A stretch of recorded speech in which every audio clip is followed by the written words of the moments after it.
गुरु प्यारी साध संगत जी, आप सभी को प्यार भरी राधा स्वामी जी संगत जी बाबा जी आज सुनाएंगे एक साखी संगत जी। बहुत पुराने समय की बात है जब उत्तर भारत के पहाड़ी इलाके में धर्मपुर नाम का एक सुंदर राज्य था। वहां राजा विक्रमादित्य राज करते थे। उनकी पहली रानी का नाम था सुलोचना। दोनों की उम्र ढल रही थी, लेकिन संतान नहीं थी। सालों की मन्नतों, तीर्थों और पूजा पाठ के बाद आखिरकार रानी सुलोचना के गर्भ में एक बच्चे ने जन्म लिया। बच्चा इतना सुंदर था कि पूरा महल खुशी से झूम उठा। राजा ने उसका नाम रखा वीर, क्योंकि ज्योतिषियों ने कहा था कि यह बालक बहुत वीर और धर्मपरायण होगा। जन्म की खुशी में राजा ने महल के पास एक विशाल बाग लगवाया, जिसमें फूलों की महक दूर दूर तक फैलती थी। लेकिन ज्योतिषियों ने राजा को चेतावनी दी, महाराज, यह बालक 16 साल तक माता पिता के सामने नहीं आएगा। अगर ऐसा हुआ तो राज्य पर बड़ा संकट आएगा, युद्ध, बीमारी या परिवार का विनाश। राजा विक्रमादित्य बहुत विश्वासी और डरपोक स्वभाव के थे। उन्होंने आदेश दिया कि बच्चे को महल से दूर एक गुप्त किले में रखा जाए, जहां वह 16 साल तक रहे और किसी से न मिले। रानी सुलोचना ने बहुत रोया, बहुत गिड़गिड़ाई, महाराज, मेरे बच्चे को इतनी छोटी उम्र में अलग क्यों? लेकिन राजा नहीं माने। बच्चा वीर 16 साल तक उस किले में रहा। वहां उसे अच्छी शिक्षा दी गई, शस्त्र विद्या, वेद शास्त्र, संगीत और योग। वीर बड़ा होकर बेहद सुंदर, मजबूत और शुद्ध हृदय वाला युवक बन गया। उसके मन में माँ बाप का प्यार था, लेकिन वह उन्हें कभी देखा नहीं था। इधर राजा विक्रमादित्य की उम्र ढल गई। उन्हें लगा कि अब वारिस चाहिए। उन्होंने एक जवान, खूबसूरत और चतुर स्त्री ललिता से दूसरा विवाह कर लिया। ललिता बहुत युवा थी, राजा से करीब 30 साल छोटी। वह राजा से खुश नहीं थी, क्योंकि राजा बूढ़े हो चुके थे। ललिता का मन हमेशा युवा और सुंदर पुरुषों की तरफ जाता था। 16 साल पूरे होने पर वीर को महल बुलाया गया।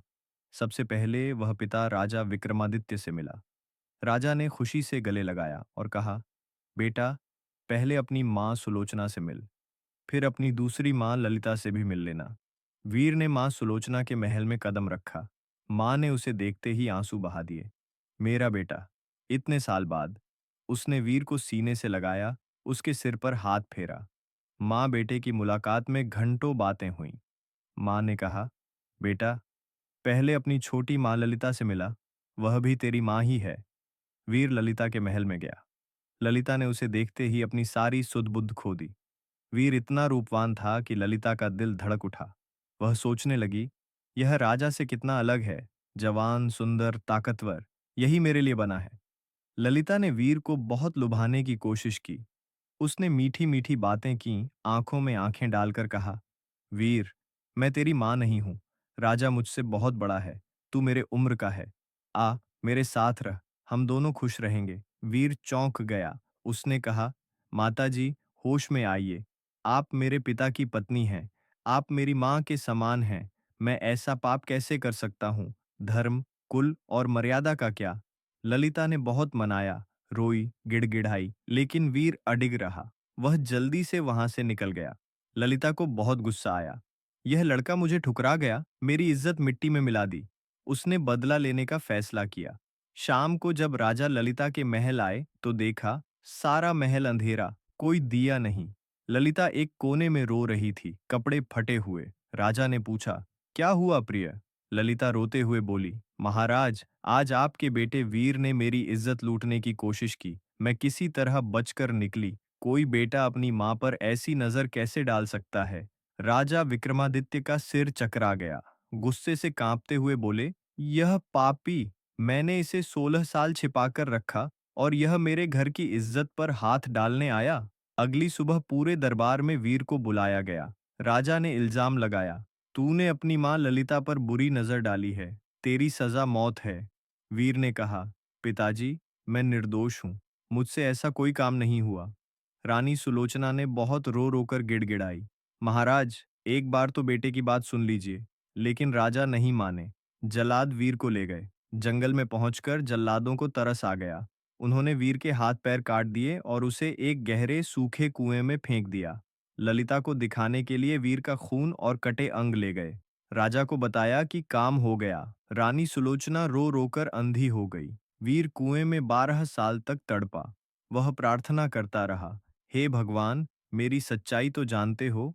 एक दिन गुरु गोरखनाथ अपने शिष्यों के साथ वहां से गुजरे।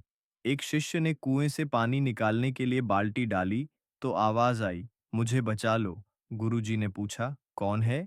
वीर ने पूरी कहानी सुनाई। गुरु ने एक धागे से टोकरी बांधी और कहा, अगर तू सच्चा है तो यह धागा टूटेगा नहीं। वीर टोकरी में चढ़ गया। ऊपर आते ही गुरु ने अमृत छिड़का। वीर के हाथ पैर वापस जुड़ गए। वह पूरी तरह स्वस्थ हो गया। वीर ने गुरु गोरखनाथ से दीक्षा ली। जोगी बन गया।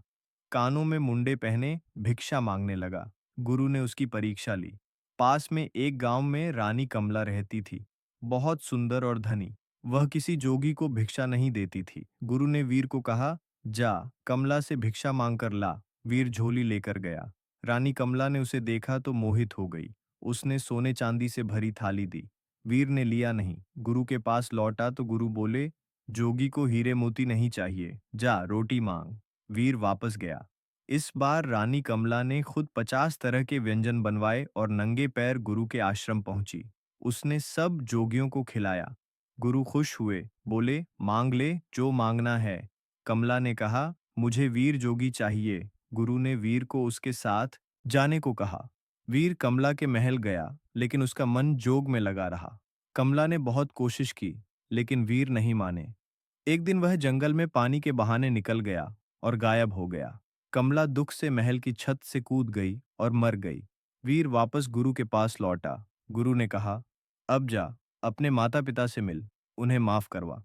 वीर जोगी के भेष में धर्मपुर पहुंचा। वह अपने जन्म के समय लगाए बाग में गया, जो अब सूख चुका था। उसने धूनी लगाई। चमत्कार से बाग हरा भरा हो गया। फूल खिल गए, महक फैल गई। खबर पूरे राज्य में फैली। राजा विक्रमादित्य, रानी सुलोचना और ललिता वहां पहुंचे। वे संतान के लिए वर मांगने आए। वीर ने आंखें खोलीं तो देखा माँ बाप सामने। उसने माँ के चरण छुए। रानी सुलोचना की आंखों में रोशनी लौट आई। दूध की धार बहने लगी। राजा स्तब्ध। ललिता ने रोते हुए कहा, संत जी, हमें पुत्र दो। वीर मुस्कुराए, पुत्र तो पहले से है। राजा रो पड़े। ललिता ने कबूल किया, मेरा अपराध है, मैंने झूठ बोला। वीर निर्दोष था। राजा ने तलवार निकाली, लेकिन वीर ने रोका, माफ कर दो, मैं ही आपका वीर हूं। सब रो पड़े। वीर ने ललिता की हथेली में जौ का दाना रखा। घर जाओ, तुम्हारी कोख हरी होगी। पुत्र होगा जो राज्य का वारिस बनेगा। वीर आगे बढ़ गए। राजा रानियां रोते हुए देखते रहे। समय बाद ललिता को पुत्र हुआ, नाम राहुल। वह बड़ा होकर वीर योद्धा बना। वीर भगत आज भी लोक में अमर हैं, सच्चाई और त्याग के प्रतीक हैं। तो संगत जी, कैसी लगी आपको यह साखी? हमें कमेंट बॉक्स में जरूर बताएं। और अगर आप हमारे चैनल पर नए हैं तो हमारे चैनल नाम रतन को लाइक और सब्सक्राइब कर दीजिएगा। राधा स्वामी जी।